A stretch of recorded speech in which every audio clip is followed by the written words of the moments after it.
Part 1. The Girl Who Didn't Read. Maya Chen had a rule about libraries. She didn't go in them. It wasn't that she hated reading exactly. She'd read the instructions on a shampoo bottle 3 times, once when she was really bored. She'd read every sign on the highway during the drive to her grandmother's house in Penang. She'd even read the entire warranty manual for the family's new refrigerator, which had a surprisingly exciting chapter about compressor safety. But books? Stories? Sitting in a chair and using your imagination for hours? No, thank you. Maya had better things to do. She had her bike. She had her notebook full of inventions that she sketched when she couldn't sleep. She had her best friend Priya, who lived 3 houses down and always had some kind of scheme going, building a go-kart from recycled bins or setting up a lemonade stand that sold 17 different flavors. The point was, life was full of real things. Why sit around reading about made-up ones? Which made it all the more annoying that on a Tuesday in October, during the first week of school holidays, her mother sat her down at the kitchen table with a very specific look on her face. "I need you to return these books to the library," her mother said, sliding a canvas bag across the table. Maya peered into it. 4 thick books. One of them had a spine so cracked it looked ancient. "Can't you do it?" "I'm taking your father to his dentist appointment, your brother is at football camp, and Priya's family went to Bali for the week." Her mother raised one eyebrow in that way that meant, this is not a negotiation. "The library closes for renovation next Monday. These books are overdue. The library is 10 minutes by bike. You will go." "But, Maya..." "Fine." The Millbrook Public Library sat at the far end of Jalan Aman, tucked behind 2 enormous rain trees whose roots had cracked the pavement into a jigsaw puzzle of gray and brown. The building itself was old, really old, the kind of old where you could see 3 different decades of paint layered on the outside walls, from pale yellow to mint green to the current faded cream. Maya locked her bike to the fence and looked up at it. A hand-painted sign above the door read, "Millbrook Public Library, established 1923. All are welcome." Below it, someone had taped a newer printed sign, "Renovation begins Monday. Last day open, Sunday. Please return all borrowed items." Maya pushed through the door. The inside smelled like nothing she could describe. Old paper and something almost like rain mixed with something spicy she couldn't name. The air was cool and dim. Ceiling fans turned lazily overhead, stirring dust motes that floated in the light coming through tall windows. The shelves rose almost to the ceiling, packed so tightly with books that some had been laid sideways on top of the upright ones. There was a front desk, but nobody was sitting at it. "Hello?" Maya called. Nothing. She put the canvas bag on the desk. Her job was done, technically. But as she turned to leave, she heard a sound. A soft, rustling sound, like pages turning, but rhythmic, like breathing. Maya stopped. The sound was coming from somewhere in the shelves, deep in the shelves. She should have left. She knew she should have left, but Maya had never been very good at ignoring interesting things. She followed the sound past science fiction, past history, past local interest and maps, until she turned a corner and came face to face with something that made her stop so suddenly she nearly fell over. There was a fox sitting on one of the shelves. Not a picture of a fox, not a stuffed toy fox, a real, living, breathing, rust and white, bright-eyed fox sitting neatly between a volume of Malay folklore and a thick encyclopedia, reading a book that was balanced open on its front paws. The fox looked up. Its eyes were amber, warm and intelligent, and most disturbingly, amused. "Finally," the fox said, "I was wondering when a sensible person would come in." Maya opened her mouth, closed it, opened it again. "You talked," she said. "I did," the ox agreed, "and you spoke back, which is more than I can say for the last 3 visitors. One of them fainted, and another turned around and left at such speed that he knocked over an entire display of bookmarks." "You're a fox." "Also correct." The fox closed the book and tucked it neatly back on the shelf. "My name is Sly. Well, officially it's Sung Kun Chil, but in the English books I'm usually just called Sly or the Fox. I find Sly suits me." "You're from a book?" The fox, Sly, tilted his head in a way that was entirely too clever. "That is an excellent question. I was, yes. I was in a book. Now I am not in a book, and that, Maya Chen, is the problem." Maya took a step back. "How do you know my name?" "Because," Sly patiently said, "this library has been reading you since you walked in the door. It does that. It's what it does." He paused. "Also, it's written on your library card, which fell out of your mother's canvas bag." Maya looked at the floor. Sure enough, her mother's library card was lying face up on the rug. "Oh," she said. "You should know," Sly continued, jumping lightly down from the shelf, "that you have arrived at an extremely inconvenient time. The library is in considerable trouble, and I have been waiting several days for someone to come along who might be able to help." He sat at her feet and looked up at her. "You're not a reader, are you?" "No," she said, slightly defensively. "Good," said Sly. "Readers tend to stand around being impressed for too long. I need practical someone." He turned and walked toward the back of the library with his tail held high. "Come, I'll show you what's happened." "Wait, I'm not going anywhere with a talking fox who appeared from a book. Would you prefer I demonstrate the problem by letting it get worse?" Sly glanced back over his shoulder. "Because it will get worse. It's been getting worse all week."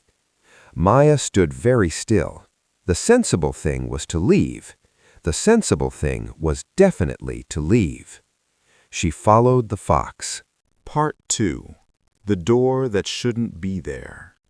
Sly led her to the very back of the library, past a door marked Staff Only, which he pushed open with his nose, and through a narrow room full of filing cabinets, and then to a second door that Maya was almost certain had not been there a moment ago.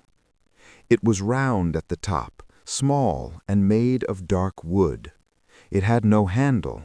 Instead, there was a carving on it, an open book, and from its pages light streamed in carved rays. The carving seemed to pulse softly, like something breathing. "What is that?" whispered Maya. "That," said Sly, "is the Nexus door, and it should be sealed shut." He sat down and curled his tail around his paws. "Every library in the world, if it is old enough and loved enough and has had enough stories read inside it, develops one of these. It is the point where the world of stories and the real world are thinnest. Usually it is perfectly safe. The stories stay on their side, readers stay on theirs, the door stays closed." "But it's not closed," said Maya. "Correct. 7 days ago, someone came into this library after hours." Sly's ears went flat for just a moment, the first sign she'd seen that he was worried. "I don't know who, I don't know how, but they opened the door. And when a Nexus door is opened without the proper understanding of what it is, it doesn't just open, it tears. And when it tears, characters come through." "Characters?" "Characters from books all over these shelves. They've been pouring out of their stories into the real world all week. Some of them wandered into town. There were reports, I believe, of a giant appearing near the night market. That was almost certainly the giant from Jack and the Beanstalk, though he's usually more of a European countryside sort of fellow, and seemed quite confused by the sauté stalls. Sly paused thoughtfully. Also, 3 dragons were spotted near the highway, and I have reliable information that a pirate ship appeared briefly in the reservoir, which caused significant alarm among the Saturday morning joggers. Maya stared at him. I saw that on the news. They said it was a light reflection. Adults often say that about things they cannot explain. Sly stood up. Here is the real problem. When characters leave their stories, the stories themselves begin to unravel. Already several books on these shelves have gone blank, their words simply vanishing from the pages. If this continues, by the time renovation begins on Monday, there will be nothing left to renovate. The stories will be gone. All of them. Every book in this library. The silence stretched out. And the characters who escaped, Maya began, cannot get back on their own. The door tore outward.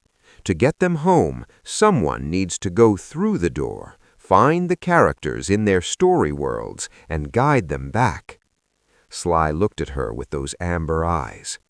The door will only open from this side for one more day, tonight. Tomorrow it will be permanently sealed from both sides. The characters will be stranded in the real world. The story worlds will decay and vanish, and every book ever written will be gone, Maya finished. Yes. The room was very quiet. The carved book on the door seemed to glow faintly, as if something enormous and ancient was pressing against it from the other side. "Why me?" said Maya. "You've been here for days. Why haven't you gone through?" Sly looked just for a moment slightly embarrassed. "I came through the door myself some time ago. I am trapped on this side. I cannot go back through without being guided by someone from this world." He sat very straight, as if dignity was the best response to embarrassment. "I'm 11, said Maya. "The heroes in most of the books on these shelves are between 10 and 14. This seems to be entirely by design." Maya looked at the door. It glowed steadily, warmly. It looked like something good. That was almost the most frightening thing about it. She thought about her mother, who was at the dentist. She thought about Priya, who was in Bali.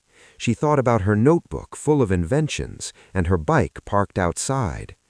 Then she thought about blank books, about stories disappearing forever, about somewhere deep inside her, a quiet feeling she'd never examined too closely, the feeling she sometimes got when she picked up a book and read just the first page before putting it down, the feeling that said, something interesting might be in here.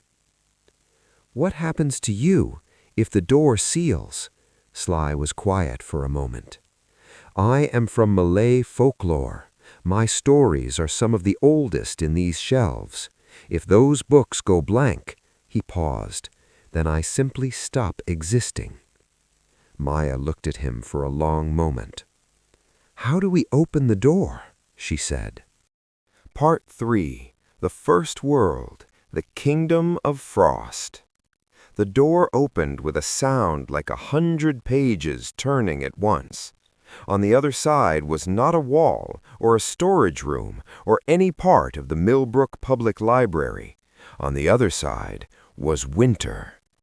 A vast silver-blue landscape spread out before them, covered in snow that sparkled under a sky heavy with white clouds. In the distance rose a castle made entirely of ice, its towers catching the pale light and throwing it out in cold rainbows. Forests of bare trees stood like dark stitching against the white ground. "This is the world of the Snow Kingdom," Sly said, stepping delicately through the snow. The missing character is the Snow Princess, Ilara.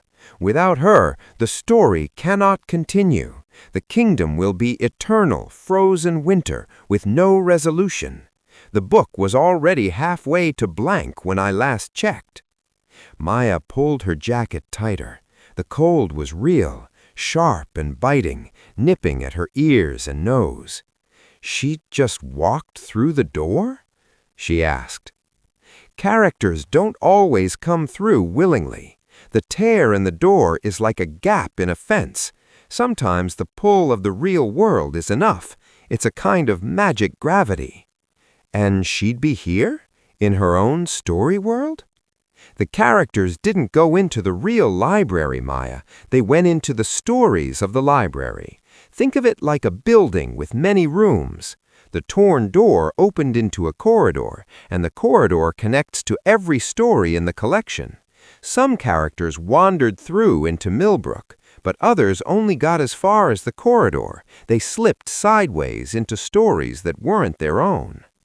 So Ilara might be in this world, but in the wrong part of the story, Maya said slowly. Precisely, and each story world has its own rules, its own geography, its own dangers. Sly paused at the edge of the ice forest. The rules of a story world are absolute while you're inside it. Magic works here because this story has magic in it. If we were in a mystery story set in a city, there would be no magic, but there would be clues and shadowy figures and at least one unreliable narrator. "That sounds stressful," Maya said. "Remarkably stressful," Sly agreed. They followed a trail of small footprints in the snow, too small for an adult, too large for an animal. The prince led into the ice forest and through it and up a long hill and down the other side into a hollow where a fire was burning in a circle of stones. Sitting beside the fire, wrapped in a blanket that seemed to be made of woven moonlight, was a girl. She was about Maya's age, with silver white hair and eyes the color of a winter sky. She looked miserable. "Ilara?" Maya said. The girl looked up. Her eyes widened. "You're not from here." "No," Maya said. "I'm from outside, from the real world." She sat down beside the fire because the cold was genuinely awful. "I've come to take you home." Ilara's face did something complicated. "Home," she said, softly. "I remember home, but I've been here so long, and there is something here." She hesitated. "Something is wrong with this world. The story is stuck." "Because you're missing from it," Sly said, stepping into the firelight. Ilara looked at him with wide eyes. "You are the linchpin of the plot. Without you, the story cannot advance. The villain cannot be defeated. Spring cannot come. The kingdom stays frozen forever." "But I don't remember what I'm supposed to do," Ilara said. "My story, it's like trying to remember a dream. It keeps slipping away." She pressed her hands to her head. "I know there is a dragon and a mirror and something about a key." "That's enough," Sly said briskly. "We don't need you to remember the whole story. We just need to find the key and the mirror. The story will do the rest. Stories know how to continue once the right elements are in place." Maya pulled out her notebook. She'd shoved it in her jacket pocket out of habit, along with a pencil. She wrote, "Dragon, mirror, key." Where would a key be in a snow kingdom? "The ice dragon guards the deepest chamber of the castle," Ilara said. "The mirror is in the chamber of echoes. I think I remember that. But the key," she frowned. "The key is usually given to the hero by someone who isn't who they seem," Sly said. He was looking around with bright, interested eyes. "In these kinds of stories, there is often an old woman, or a beggar, or—" "A fox?" Maya said. "Occasionally," Sly said. "Not in this story, however." But then they heard it, a small sound, like a bell or a chisel tapping on ice. It was coming behind them, from between the trees. They found her 10 minutes later, a very old woman sitting in a hollow tree, knitting something that seemed to be made of icicles. She had bright eyes and mittened hands, and a smile that was too wide to be entirely comfortable. "I've been waiting," she said. "For us?" Maya said. "For the girl who brings the outside in," the old woman said. She reached into a pocket of her coat. Her coat seemed to have an impossible number of pockets, and produced a small iron key that was so cold it hurt to look at directly. "You'll need this for the dragon's chamber, and you'll need to know the dragon isn't wicked, he's just lonely. The story made him a villain, but inside every story villain is a character who needed a different story." She held out the key to Maya. Maya took it. The cold metal bit her fingers. "How do you know all this?" Maya asked. "I've been in this story many, many times," Marta said. "Every time a child reads this book, I'm here. I've met thousands of you."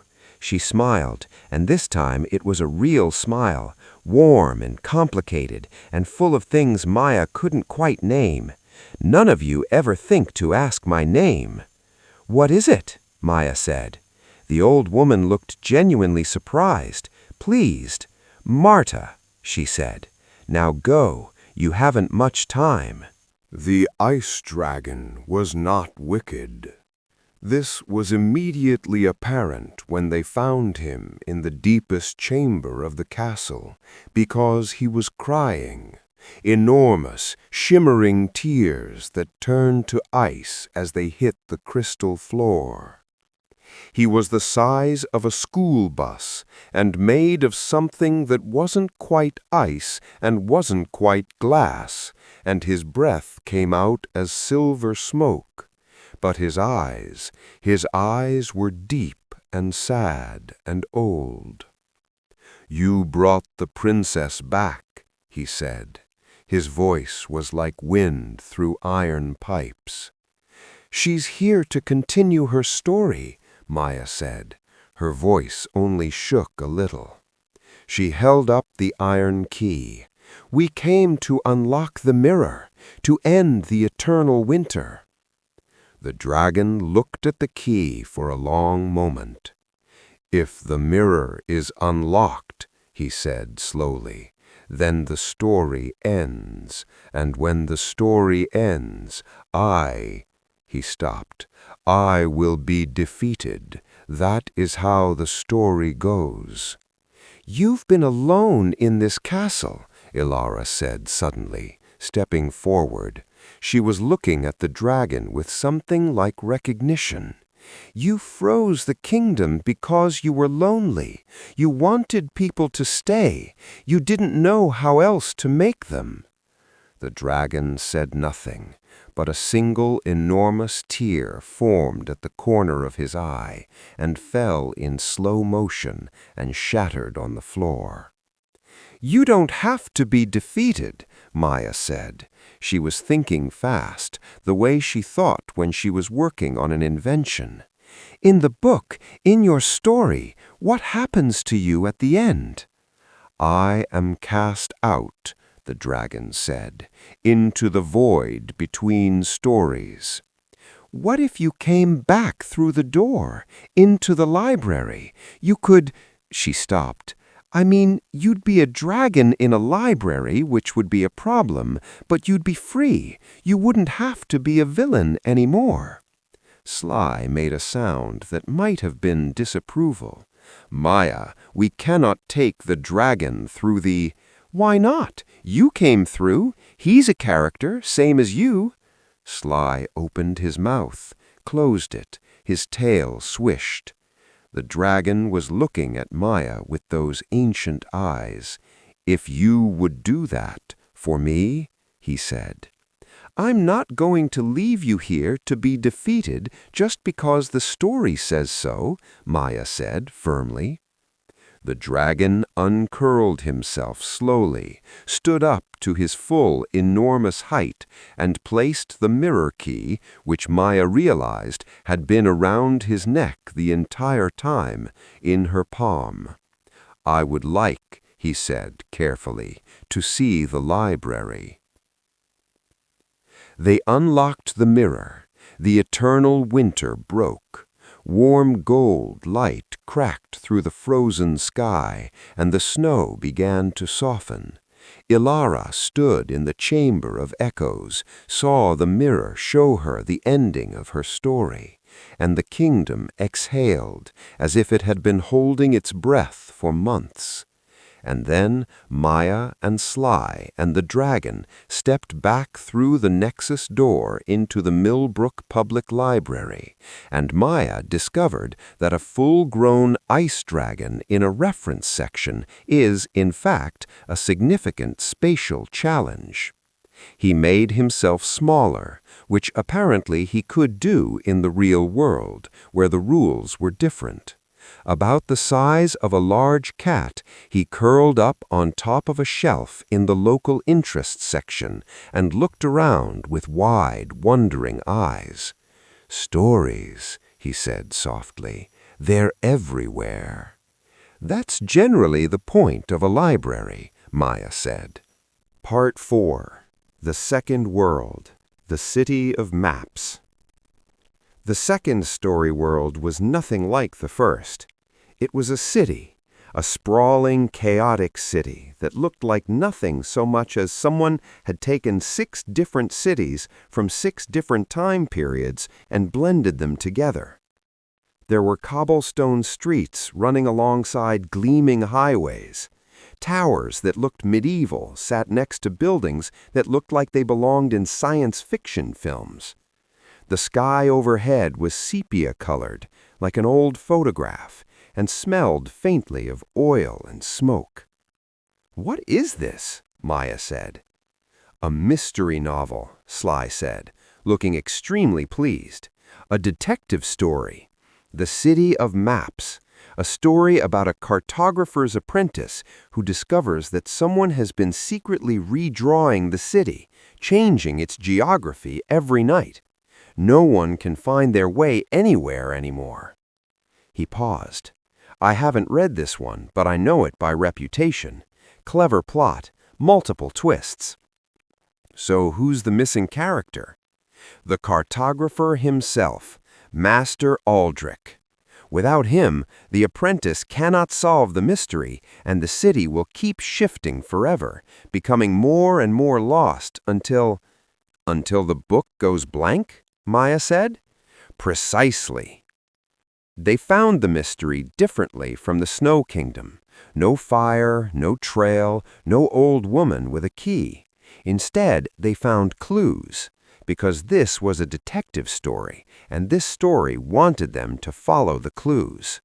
First, a map nailed to a lamppost with one street highlighted and a question mark drawn at its end. Second, at the end of that street, a shop called the Inquisitive Needle, whose window displayed compasses and sextants and drawing instruments, and whose door was slightly ajar. Third, inside the shop, not a person, but a notebook, left open on a workbench, its last entry reading, "Gone to find the crossroads of echoes. Didn't want to, but the city made me. Something is wrong at the junction of 7th and the street with no name. A." Maya copied this into her own notebook. "Who is A?" Sly said. "The apprentice," Sly said. He had his nose to the ground, moving between the workbenches. "And if the apprentice has gone to find Master Aldrich, then we should follow." "How?" "By looking at the map," said Sly, "and finding the junction of 7th and the street with no name." The map on the lamppost, when Maya studied it closely, showed a street that seemed to loop back on itself, a street that would be invisible to anyone not looking for it. It had no name. It intersected with 7th Avenue twice, creating a crossing that shouldn't mathematically exist. Getting there took 40 minutes of walking through the shifting city, where street names changed on the signs when you looked away, and buildings moved like sleeping giants finding new positions. Twice Maya got turned around completely, but she kept reading the map, kept checking, kept noting landmarks. "You're good at this," Sly observed. "I like maps, real ones. I've been drawing maps of my neighborhood since I was 7. "Perhaps you're more of a reader than you think," Sly said. "A map is a story told in geography." Maya thought about that for a moment and didn't respond because she had found the crossroads. At the crossroads of echoes, where 7th and the street with no name met in their impossible intersection, two people were arguing. One was a small girl about 8 years old, with ink stains on her fingers and a satchel of maps that she kept nearly dropping, the apprentice.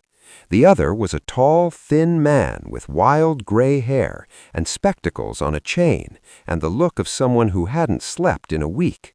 He was holding a pen in one hand and a compass in the other, and he was pointing them both at the girl in extreme agitation. "And I've told you, Perry, I cannot come back because the city needs me here," the man was saying. "And I've told you that without you there, I cannot figure out who the villain is," Perry shot back. "Master Aldrich." They both turned and stared at Maya. "Who are you?" Perry demanded. "Someone who came through the door at the library to take Master Aldrich back to his story," Maya said. She looked at Master Aldrich. "The city needs you there more than it needs you here. The mystery needs solving, by Perry, with your help. That's what the story is about, a mentor and their apprentice working together." Master Aldrich looked at the city around him. "But the crossroads—" "The crossroads is holding itself together because you're here, isn't it?" Maya looked at it. "The impossible geometry of the place, the way the two streets created a space that shouldn't exist. You've been holding up part of the city's architecture by being here, but that was never your job. Your job was to teach Perry to do it herself." Master Aldrich stared at her for a long moment. Then he looked at Perry. Perry held up her satchel of maps. "I drew these. I've been mapping every change. I know where the villain has been. I just need you to tell me what it means." The man's face went through half a dozen expressions. Then he laughed, a big, genuine, surprised laugh. "You mapped all of it without me?" "Of course I did. You taught me how." He crossed the impossible intersection in 3 steps and hugged his apprentice, and the city made a sound like a sigh, and 3 street signs changed back to their correct names simultaneously. "Ready to go back?" Maya said. "Yes, I think I am." Part 5. The Third World. The Burning Forest. The third world was the hardest. Maya knew it was going to be harder before they even stepped through, because the door shuddered when it opened, and the light coming through was orange-red, and the smell was smoke. "This is a war story," Sly said quietly. "Not a children's war story, a real one. A story about a forest kingdom where 2 peoples have been fighting for so long they've forgotten why. The missing character is a child, Tomas, who is the son of a general on one side and was taken in by healers on the other when he was a baby, and who doesn't know the truth of where he came from. And without him, the war never ends. He is the one who discovers the truth, who walks between both sides and says, 'Enough.' He is the bridge." Sly paused. "This world will try to keep us moving. This kind of story has an urgency to it. We must not lose ourselves in it." Maya looked at the orange light. She thought about what the old woman, Marta, had said.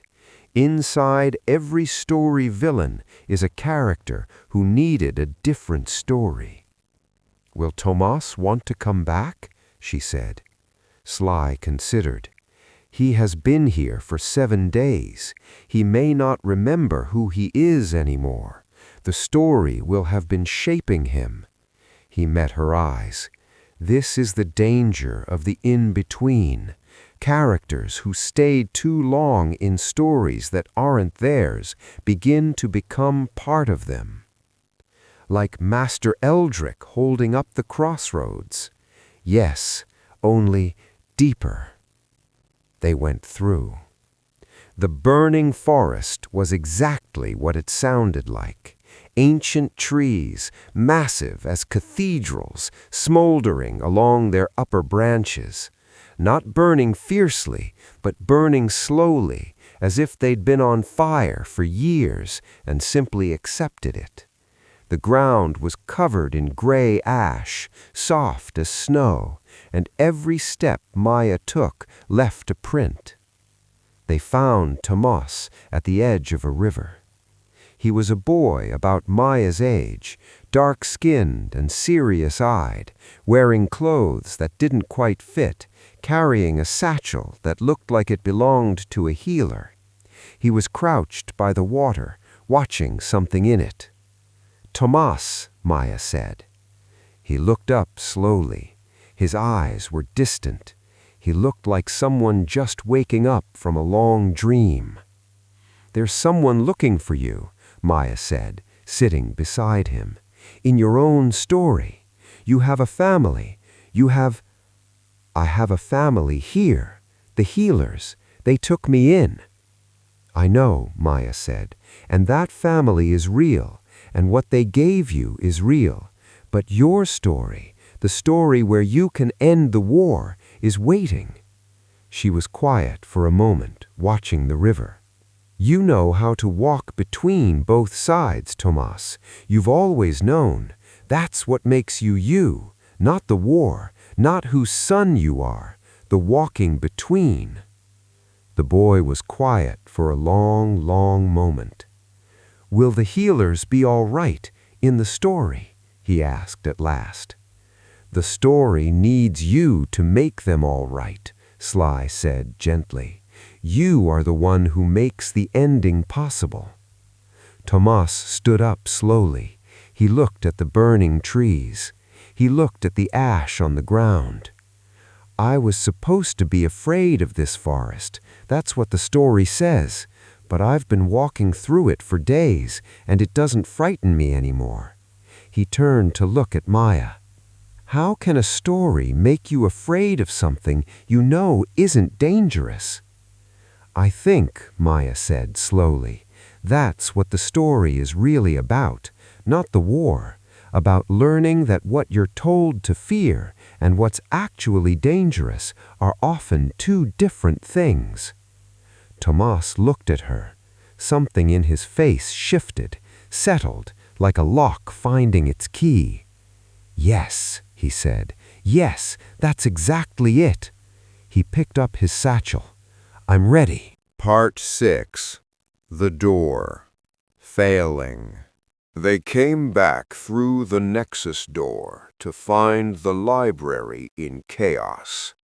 The ice dragon was still curled calmly on his shelf in the local interest section, reading what appeared to be a pamphlet on regional geology. But the shelves around him were doing something that shelves absolutely should not do. Flickering. The books were flickering, their spines going bright and then dim, like candles in the wind. "It's accelerating," Sly said, looking around with ears flat. "The door tear is getting wider." "How much time do we have?" Maya said. "Before the door seals permanently?" Sly calculated quickly. 2 hours, perhaps 3. "How many characters are still missing?" 11, Sly said it flatly. "We have retrieved 3. 8 stories are still unraveling." Maya stared at him. "We can't go through the door 8 more times in 2 hours." "No," Sly said, "we cannot." There was a silence that stretched and pressed. The flickering books threw strange shadows across the floor. Somewhere deeper in the stacks, a book fell open, and its pages turned rapidly, as if flicked by an invisible hand, and then went still and blank.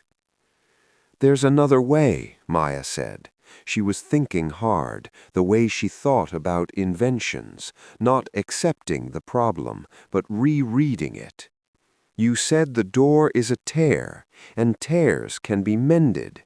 But you said it needed someone from this world to guide characters through. What if—" She stopped. "What if the characters guided each other?" Sly turned sharply. "What do you mean?"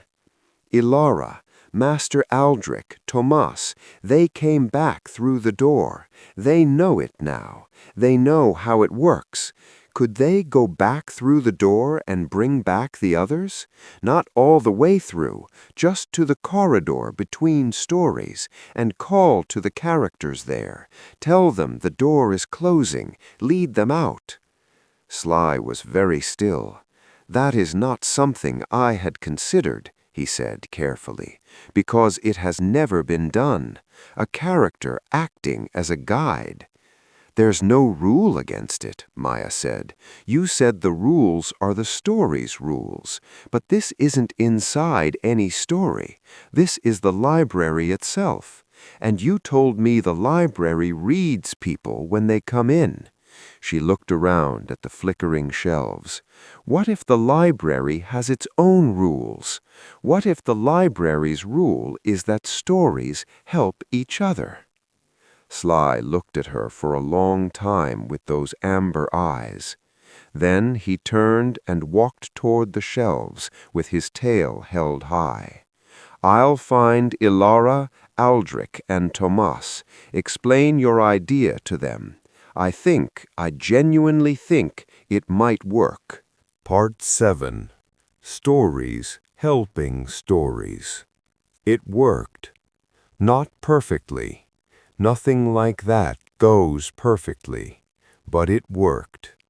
Ilara, Aldrich, and Tomas stood before the Nexus door in the back room of the Millbrook Public Library and looked at each other across the gulf of very different stories. A snow princess, an old cartographer, a boy who walked between. "You don't know us," Ilara said to the others, "and we don't know you." "We're characters," Tomas said. "We know everything about being lost in the wrong story." He looked at the door. "And we know what it is to need someone to find you." "I've been a villain," the ice dragon said from the geography shelf. "I know what it is to be cast out of a story before it ends. I'll help."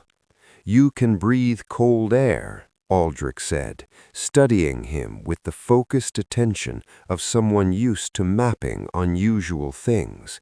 "In the corridor between stories, is the corridor warm or cold?" "Cold," said Sly. "Very." "Good." Aldrich nodded at the dragon. "Then you come too." Maya opened the door. What happened over the next hour and 40 minutes was something she would spend the rest of her life trying to describe to people who hadn't been there. It was like watching a rescue operation conducted entirely in the language of stories. Ilara went into the cold blue corridor and called in a voice that was warm as spring, "Come on, come toward me. The door is open. The door is here."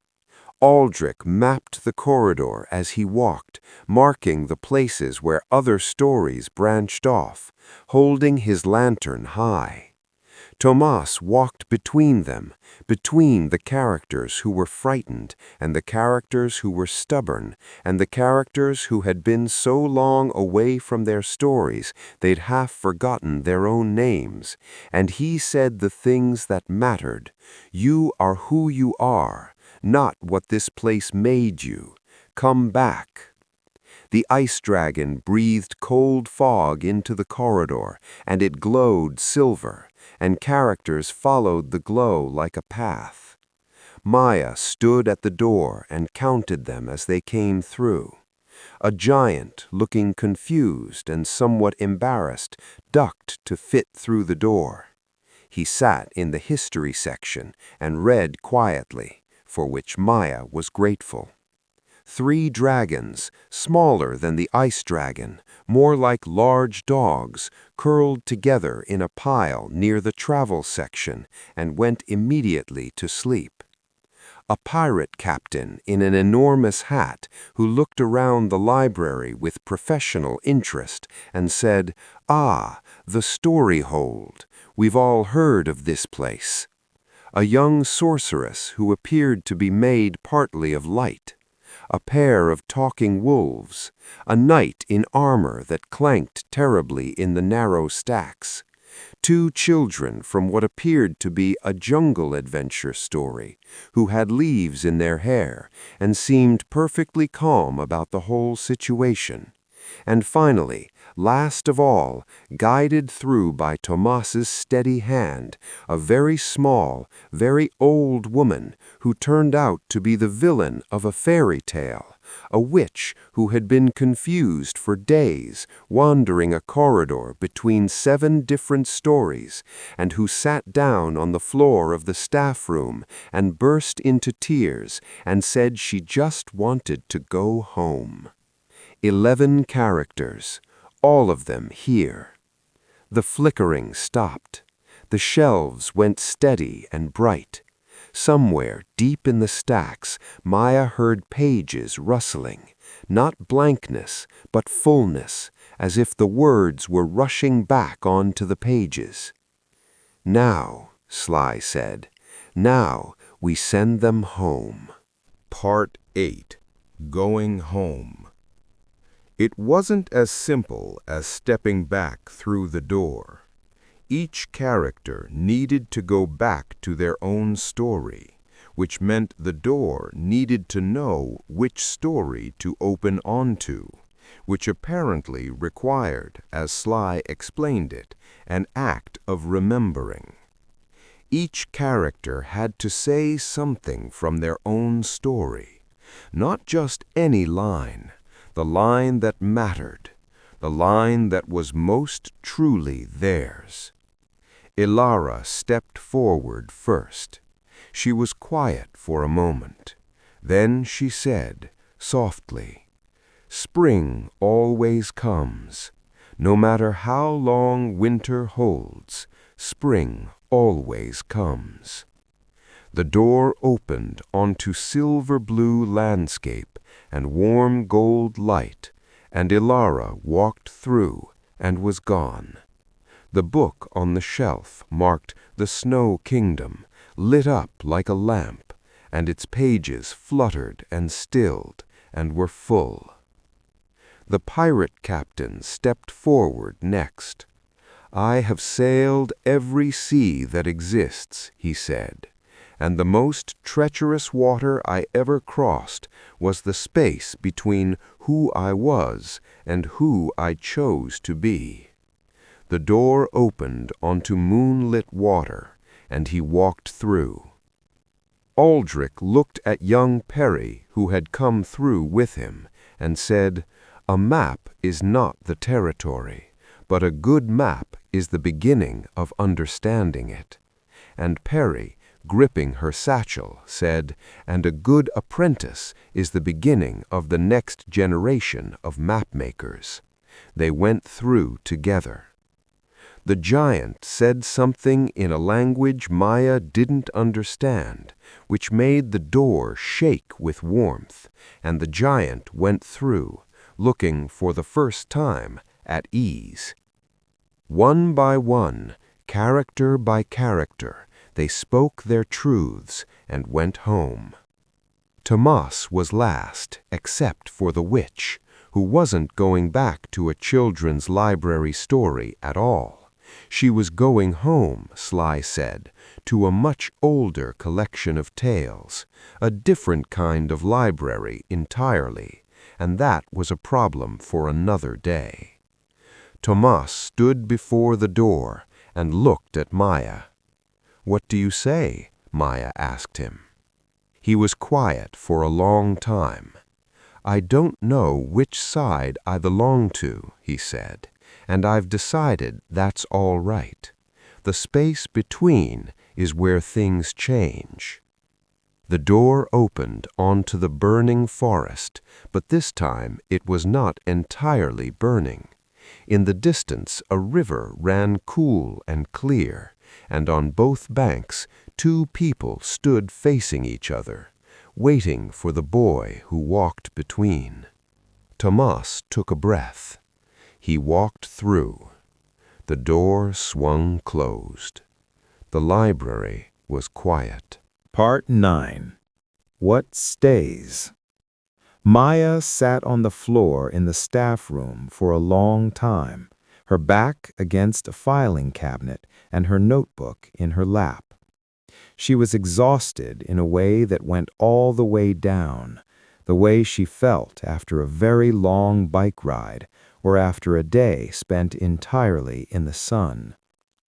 Sly sat beside her. The ice dragon, still cat-sized, had come to sit on the other side. His scales were cool and slightly luminescent, and he was leaning very slightly against her arm. "What happens to you," Maya said to Sly, "now that the characters are back and the stories are whole? Can you go back through?" "The door is sealed now," Sly said. "From both sides. There's no more corridor." He paused. "I am, as far as I can tell, permanently resident in the Millbrook Public Library." "And the dragon?" The dragon looked up at her. "I do not want to go back," he said simply. "There is nothing to go back to. In my story, the villain is vanquished. The chapter is over. There is no more ice dragon." He looked at the shelves. "But here there are books about glaciers and Arctic exploration and the geological history of the planet. I could read all of them." Maya looked at both of them, a folklore fox and an ice dragon, homeless and permanent, residents of an old library in a small town. "The renovation starts Monday," Maya said. "Yes," said Sly. "They're going to tear out all the old shelving, add air conditioning, probably new carpet." "Dreadful," said the dragon. "I'll talk to the librarian," Maya said. "I'll figure something out." Sly looked at her. "You have spent a significant amount of today solving problems that were not your own and returning things to where they belonged," he said. "You are good at it." "I was, a lot like inventing things," Maya said. "You look at how it works, you find the part that's broken, you think about what the machine is actually supposed to do, and work backwards from there." "A story," Sly said, "is a machine for producing meaning.